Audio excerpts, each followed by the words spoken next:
के तपाईलाई धेरै मान्छेको अगाडि गएर बोल्दा मुटु ढुकढुक हुने, हातबाट पसिना आउने, मुख सुक्खा हुने, दिमागै खाली भए जस्तो लाग्ने यस्तो कुनै अनुभव भएको छ? छ भने तपाईँ एक्लै हुनुहुन्न। विभिन्न अध्ययनहरूका अनुसार करिब 75% मानिसहरूलाई यस प्रकारको डर अर्थात् फियर अफ पब्लिक स्पिकिङ हुने गर्छ। त्यसलाई ग्लोसोफोबिया पनि भनिन्छ। खासमा लेखक तथा हास्य व्यङ्ग्यकार मार्क ट्वाइनले त यतिसम्म भन्छन् कि वक्ताहरू दुई प्रकारका हुन्छन्। एक प्रकारका जो नर्भस हुन्छन् अनि अर्को प्रकारका जो चाहिँ झुट बोल्छन् अथवा लायर्सहरू हुन्छन्। भनेको मतलब कि त तपाईँ कुनै न कुनै खालको नर्भसनेसमा हुनुहुन्छ जब तपाईँ पब्लिकली बोल्दै हुनुहुन्छ, या त तपाईले झुट बोल्दै हुनुहुन्छ। भनेको मतलब यो मात्रा कम या बेसी चाहिँ हुन सक्छ, तर तपाईलाई कुनै न कुनै खालको डर चाहिँ धेरै मान्छेको अगाडि बोल्दा लाग्न सक्छ, जुन सामान्य हो। अनि त्यसो भए यसलाई कसरी समाधान गर्न सकिन्छ त? हो, आजको एपिसोडमा म यही विषयमा चर्चा गर्नेछु, फियर अफ पब्लिक स्पिकिङ। हामी यो डरलाई पहिला बुझ्ने प्रयास गर्नेछौँ, किन यस्तो डर लाग्छ अनि त्यसका समाधानका उपायहरू के छन् भन्ने बारेमा चर्चा गर्नेछौँ। सुरु गरौँ एउटा उदाहरणबाट। तपाईँ केही साथीहरूसँग एउटा हरियो चौरमा बसेर बदाम खाँदै, गफ गर्दै, घाम ताप्दै समसामयिक विषयमा गफिँदै हुनुहुन्छ। अनि गफ गर्दै जाने क्रममा एकजना साथीले के प्रस्ताव राख्छन् भने, अब यसरी गफ नगरौँ, हामी सबैजना छौँ यहाँ, प्रत्येकजनाले अगाडि गएर, सबैजनाको अगाडि गएर आफ्ना आफ्ना कुराहरू राख्ने, म बरु माइक्रोफोन ल्याउँछु भनेर ती साथी माइक्रोफोन ल्याउँछन् र सबैजना अगाडि गएर बोल्न थाल्छन्। अनि भनेको एक एकजना गर्दै अगाडि गएर बोल्न थाल्छन्। अनि तपाईँको पनि पालो आउँछ। अनि तपाईँको पालोमा तपाईँ बोल्न थाल्नुहुन्छ।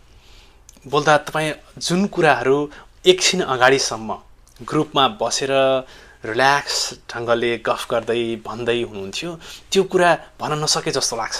कता कता दिमागै खाली भएको जस्तो, भन्न चाहेको कुरा भन्न नसके जस्तो, जुन वाक्य भन्नु पर्थ्यो जस्तो लागेको हुन्छ त्यसको सट्टा अर्कै वाक्य बोले जस्तो यस्तो लाग्छ। अनि त्यही क्रममा एकजना साथीले फोन निकालेर उनको क्यामेराबाट तपाईँ बोलिरहेको भिडियो खिच्न सुरु गर्छन्। त्यसपछि त तपाईँ झनै दिमागै खाली भए जस्तो महसुस गर्न थाल्नुहुन्छ।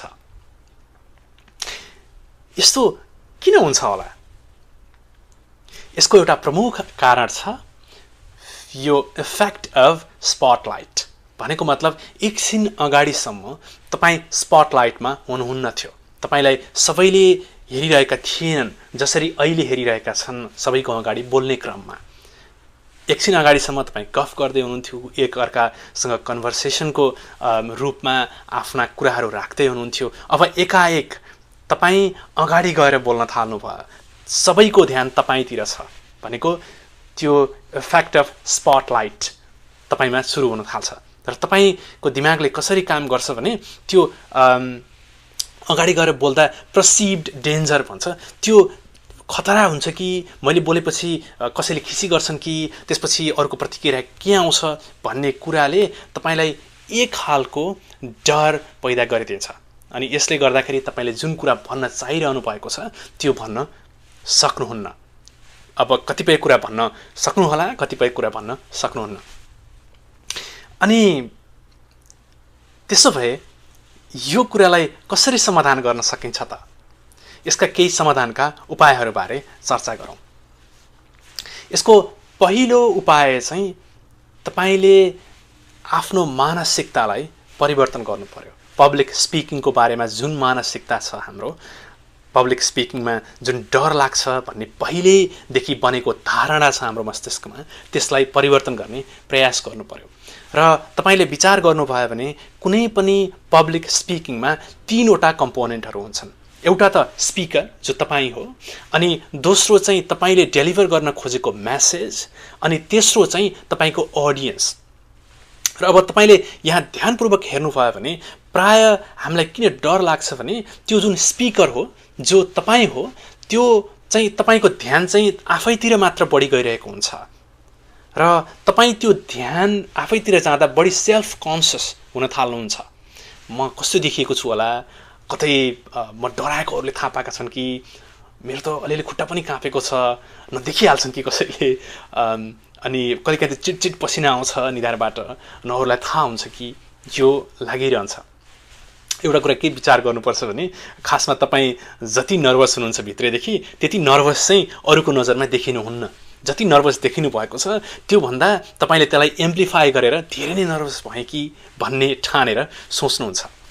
र अब म्यासेजकै कुरा गर्दा अघि मैले 3वटा कम्पोनेन्ट भने, त्यसमा तपाईँको फोकस आफूमा होइन कि अडियन्समा, र जुन आफूले डेलिभर गर्न खोजेको म्यासेज हो त्यसमा बढी भयो भने स्वतः तपाईँलाई जुन सेल्फ कन्सियस भइरहेको हुन्छ, तपाईँले आफूलाई जति धेरै ध्यान दिइरहनु भएको हुन्छ त्यति धेरै ध्यान दिनुहुन्न, त्यो ध्यान कम गर्नुहुन्छ। त्यसो हुनासाथै तपाईँको डर धेरै मात्रामा घटिसक्छ। मानौ तपाईँले जलवायु परिवर्तन सम्बन्धी कुनै एउटा मन्तव्य दिँदै हुनुहुन्छ, यसको मतलब तपाईँका अडियन्सहरूलाई त्यो विषयमा केही कुरा बुझाउन खोज्दै हुनुहुन्छ। अब अघिसम्म जुन तपाईँलाई एउटा डेन्जर हुन्छ कि, अथवा त्यो बोलिसकेपछि अरूले के ठान्छन्, त्यसको प्रतिक्रिया के आउँछ भन्ने डर थियो, फियर थियो, त्यो चाहिँ बिस्तारै एक्साइटमेन्टतिर परिवर्तन हुन थाल्छ। मैले यो कुरा बुझाउन खोज्दैछु, र एक्साइटमेन्ट चाहिँ पोजिटिभ एन्टिसिपेसनबाट आउँछ। भनेको मतलब म यो पोजिटिभ कुरा अथवा म जुन कुरा भन्न चाहँदैछु, जुन मेरो अडियन्सलाई बुझाउन खोज्दैछु, त्यसबाट धेरै कुराहरू उहाँहरूलाई प्रष्ट हुनेछ, त्यसपछि उहाँहरूलाई नयाँ अवधारणाहरूको बारेमा थाहा हुनेछ भन्ने लाग्न थाल्छ। त्यसले तपाईँलाई एक खालको एक्साइटमेन्ट दिन थाल्छ, म मेरो कुरा बुझाउँछु भन्ने एक्साइटमेन्ट। र त्यो चाहिँ हामीले सुरुमा गर्नुपर्ने एउटा काम हो। यो म्यासेजकै कुरा गर्दा मलाई डेल कार्नेगीको भनाइ याद आउँछ। हाम्रा स्पिचहरू प्राय 3 प्रकारका हुन्छन् भन्छन् उनी। एउटा हामीले प्र्याक्टिस गरेको स्पिच, यस्तो भन्छु भनेर प्र्याक्टिस गरेको। दोस्रो चाहिँ जुन हामीले डेलिभर गर्छौँ, एक्चुअली डेलिभर गरेको स्पिच। तेस्रो चाहिँ यस्तो डेलिभर गर्न मन लागेको थियो तर गर्न सकिनँ, यस्तो गर्न पाएको भए हुन्थ्यो भन्ने खालको स्पिच। 3वटा हुन्छ। र यहाँनिर चाहिँ हामी प्राय पर्फेक्ट बन्न खोज्छौँ, हामीले इम्पर्फेक्सनलाई इम्ब्रेस गर्न सक्दैनौँ। हामीलाई के लाग्छ भने हामी त्यही म यस्तो चाहिँ गर्नु पर्थ्यो भन्ने जुन तेस्रो खालको आफ्नो स्पिच यस्तो हुनु पर्थ्यो भन्ने जुन तेस्रो टाइप अफ स्पिच छ त्यसतिर मात्रै ध्यान दिन्छौँ। मैले अहिले रेकर्डिङ गर्दैछु र यो रेकर्डिङ सकिने साथ म यो भिडियोलाई एकचोटि हेर्छु। त्यो हेर्ने क्रममा मलाई के लाग्न सक्छ भने ओहो मैले त योभन्दा अर्कै वाक्य प्रयोग गर्नु पर्थ्यो त्यो ठाउँमा, अथवा त्यो शब्दको सट्टा अर्कै शब्द उपयुक्त हुन सक्थ्यो, मलाई यस्तो लागिरहन सक्छ। अनि मैले के गर्न सक्छु भने होइन म फेरि रेकर्डिङ गर्छु, म यही कुरा पब्लिक स्पिकिङको बारेमा म फेरि रेकर्डिङ गर्छु भन्ने लाग्न सक्छ मलाई। अनि मैले रेकर्डिङ गरेँ, रेकर्डिङ दोस्रो पटक गरेँ, मानौँ दोस्रो पटक रेकर्डिङ गर्दा पनि फेरि मलाई त्यस्तै लाग्न सक्छ। होइन अघिकोमा बरु बेटर थियो कि क्या हो, यसपालि मैले त्यो शब्द अलिकति क्लिष्ट ढङ्गले भने, अलिक नबुझिने ढङ्गले भने कि क्या हो भन्ने लाग्न सक्छ। अनि फेरि म तेस्रो पटक रेकर्डिङ गर्न थाल्छु मानौँ, त्यति बेला फेरि मैले अर्को मेरो जुन हातको हावभाव हो त्यो आफूलाई अलिकति मन नपरे जस्तो हुनसक्छ। त्यो बेला फेरि मैले त्यसलाई चेन्ज गर्न खोज्छु, त्यो चेन्ज गर्न खोज्दा अर्कै कुरा फेरि बिग्रिन सक्छ।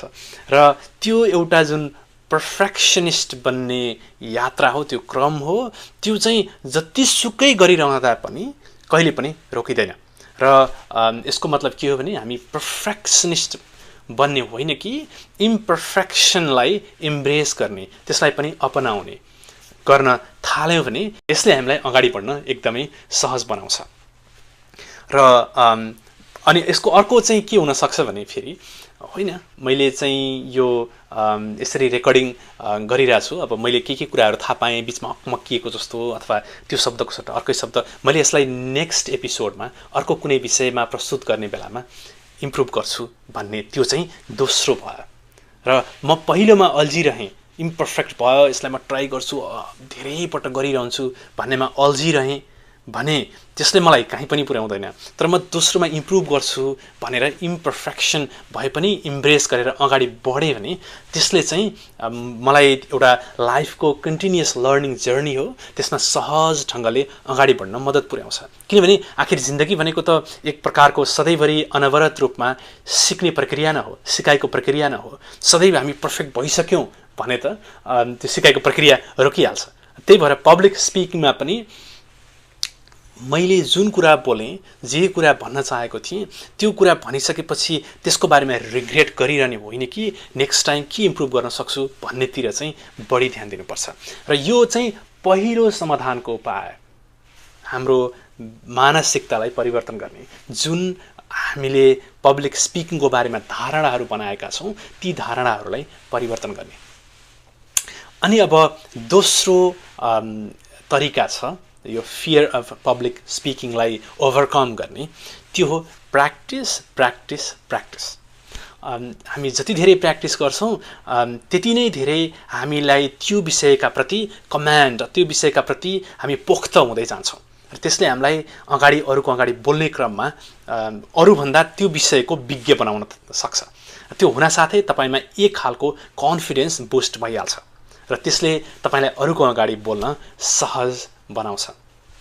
तर यहाँनिर के कुरा विचार गर्नुपर्छ भने प्र्याक्टिस चाहिँ गर्नुपर्छ, तर ओभर प्र्याक्टिस गऱ्यौँ अथवा प्रत्येक शब्दहरू, प्रत्येक वाक्यहरू याद गर्न खोज्यौँ भने त्यो चाहिँ कहिलेकाहीँ त्यसले ब्याकफायर पनि गर्न सक्छ। किनभने तपाईँले बोल्दै जाने क्रममा कुनै शब्द जुन तपाईँले रटिसक्नु भएको छ त्यो बिर्सनु भयो भने तपाईँको जुन स्पिचको स्ट्रक्चर हो त्यो स्ट्रक्चर नै कोल्याप्स हुनसक्छ। तपाईँ अकमकिने, त्यसपछि पहिलाको वाक्यलाई सम्झिन खोज्ने, बिर्सेको शब्दलाई सम्झेर फेरि त्यो आइसकेको कुरालाई पनि फेरि त्यसलाई राम्रो गर्न प्रयास गर्ने अनेक तपाईँले प्रयास गर्न सक्नुहुन्छ। त्यो गर्नासाथै तपाईँ फेरि त्यो जुन कुरा डेलिभर गर्न खोजिरहनु भएको हुन्छ त्यो नगरेर कतै अल्झेको जस्तो स्पिचमा त्यतै हराउन थाल्नुहुन्छ। त्यही भएर यसको उपाय चाहिँ के हो भने बुलेट पोइन्टहरूमा याद गर्ने, यो कुरा भन्छु भनेर प्र्याक्टिस चाहिँ गर्ने। तर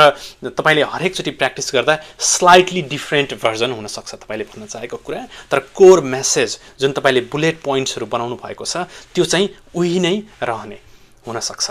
र त्यो चाहिँ दोस्रो तरिका। र यो तरिकामा चाहिँ तपाईँले प्र्याक्टिस गर्ने बेलामा ऐनाको अगाडि अथवा रेकर्ड गरेर, अहिले त फोनहरूबाट रेकर्ड गर्न मिल्यो अथवा रेकर्डरबाट मात्रै पनि रेकर्ड गर्न मिल्यो, अनि आफूलाई हेरेर मैले कहाँनिर इम्प्रुभ गर्न सक्छु अथवा कसैलाई सोधेर होइन तपाईँलाई के लाग्छ यहाँनिर यसको इम्प्रुभमेन्ट के गर्न सकिएला भनेर त्यसरी चाहिँ गर्न सक्यो भने यसले ओभर टाइम चाहिँ पक्कै पनि केही न केही इम्प्रुभमेन्ट ल्याउँछ। तेस्रो तरिका फियर अफ पब्लिक स्पिकिङलाई ओभरकम गर्ने त्यो हो ब्रिदिङ एक्सर्साइज। तपाईँ पब्लिक स्पिकिङको लागि घरबाट निस्कनु अगाडि पनि एक खालको ब्रिदिङ एक्सर्साइज गर्ने।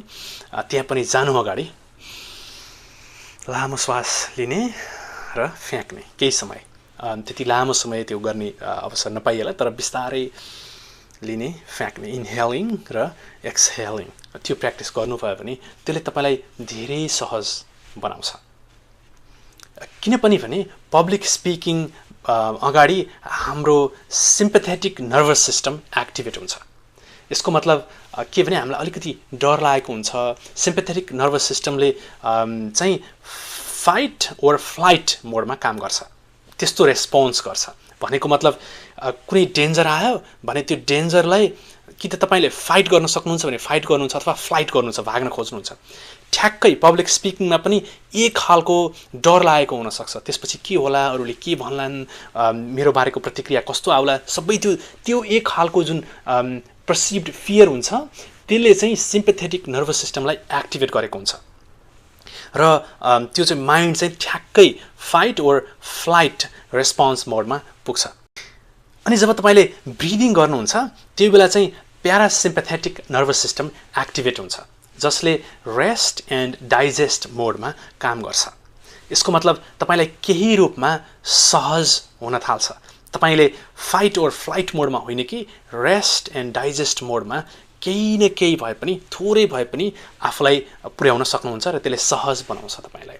र यो चाहिँ अर्को यसको के हुन्छ भने जब तपाईँ अगाडि गएर बोल्न थाल्नुहुन्छ, स्ट्रेस हर्मोन्सहरू धेरै नै माइन्डमा आइरहेको हुन्छ र त्यसलाई पनि अलिकति कम गर्नलाई ब्रिदिङ एक्सर्साइजले सहयोग गर्छ।